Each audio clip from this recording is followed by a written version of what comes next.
Колку се реално можни предвремените избори и кога? Познавачите на политичките и правни состојби се сложни. На есен нема да бидат. Евентуално, но не сигурно, првиот квартал на следната година е по реален тајминг.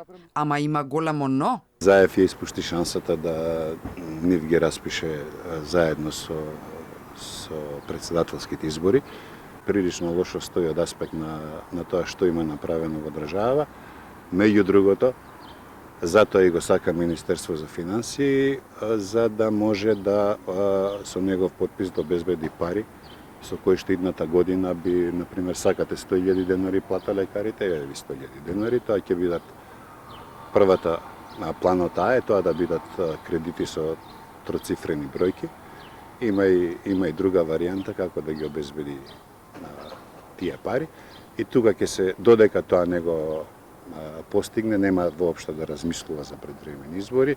Прво, не мислам дека се политички воздушни пред да се заврши приказката околу протоколот за зачленување на Македонија во НАТО и пред да се исчека одлуката на Европската Унија дали ќе добиеме датум за преговори, дали ќе ги отпочнеме преговорите оваа година. Уште еден аргумент е минувањето на членството во НАТО во 28-те парламенти, што се очекува најрано во декември. ВМРО ќе почне да притиска, се надева на есен, меѓутоа свесни се и они дека сепак за тоа се потребни 61 гласи, тоа ќе треба да го обезбедат СДСМ и ДУИ, меѓутоа ќе почне од есен да го зголемува притисокот во таа насока.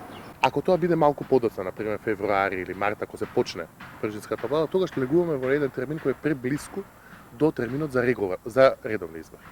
Така што мислам дека не треба да се предвидува дека многу брзи предвремени парламентарни избори се политички возможни. СДС има една дополнителна варијанта која што никој за сега не сака да ја гледа, а тоа е дека они ќе се обидат да ако им биде тоа потребно, да изманипулираат и да сметаат 4 години од моментот кога е формирана владата, а не од моментот кога се одржани минатите избори.